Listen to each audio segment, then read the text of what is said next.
So let's hear from Locked On SEC host Chris Gordy. He is with Kai. This year, like many other years, lots of SEC players available, Chris, so you have a lot to talk about, I'm sure. There was many that went yesterday, I think 13 total. So what was your big surprise of the day? Derek Stingley went a little higher than maybe we suspected. Was that a surprise to you? It was a little bit. I mean, we had been hearing that, the Texans really, really liked him at 3, and I'm actually based in Houston, and so I was hearing a lot of buzz that they loved the idea of taking him. They also loved Sauce Gardner a lot, and so I know they were kind of torn, but I think they liked Derek Stingley's upgrades. The big thing was getting cleared.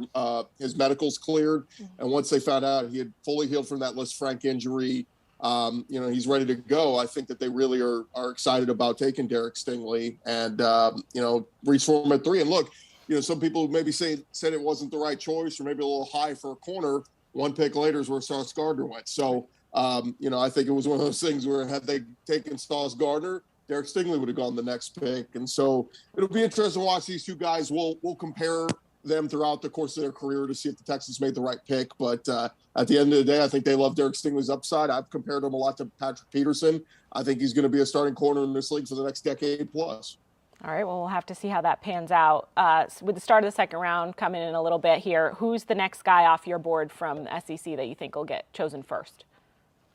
Yeah, I mean, to me, it's Nakobe Dean, the linebacker from Georgia. I mean, had you told me 24 hours ago that 5 defensive players from Georgia are going to get drafted in the first round and Nakobe Dean's not one of them, I would have said you're crazy. He is an elite tackler. He can move sideline to sideline. I mean, he is as good as it gets. The only gripe about him that I've heard is his height, and I just don't understand it. I mean, there's short, undersized linebackers that play have played in the NFL for years. Can the guy play football? The film doesn't lie. I don't understand why we get so obsessed with the measurables at times. But to me, Nakobe Dean is clearly the best player on the board. ESPN, I think, even has him listed as their best player available right now. Nakobe Dean will not have to wait long to hear his name called tonight. In Georgia defense, it feels like it's really hard to miss when you pick a player from that D because they seem to be ready to go. Of all the names that went yesterday, is there anyone that you thought, hey, that's the perfect spot for them? They're going to have, an impact right away? Or is it just, is there any one name that stuck out to you with their landing spot?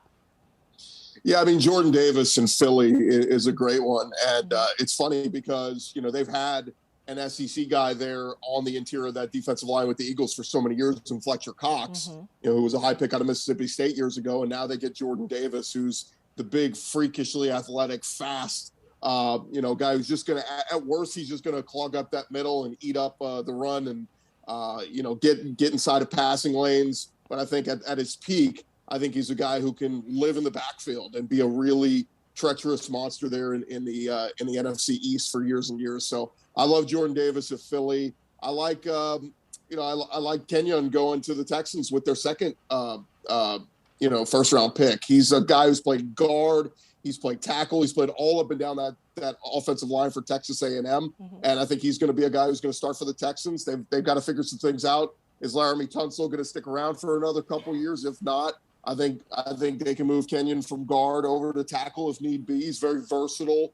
Jimbo Fisher talked about it today about what he loved about his versatility. I think even in the Bama game, he started at left tackle. So, those are just a couple of the guys I like. I thought Lewis Seen was a little bit of a reach at 32 with the Vikings, but, second round grade on him. I'm not going to complain about it. But other than that, I think there were some really, really good fits for some of the guys who were taken in the first round. And Jameson Williams going to Detroit. He's saying he's ready to go he's probably going to be ready to go for training camp. Just another added weapon, with DJ Chark there now, Amon-Ra St. Brown, some big weapons there for Jared Goff. Hey, man, no excuses. You got all the weapons in the world to play with now. They finally got some weapons for him. So a lot of names off the board for the SEC. I'm sure there will be many more today. So we'll check in with you again a little bit later. Chris, thanks for joining us. And who do you guys think the next SEC player will be off the board? Nakobe, maybe? Well, it won't be a receiver to the Packers. I know that for sure. I wanted to talk about that because this was something that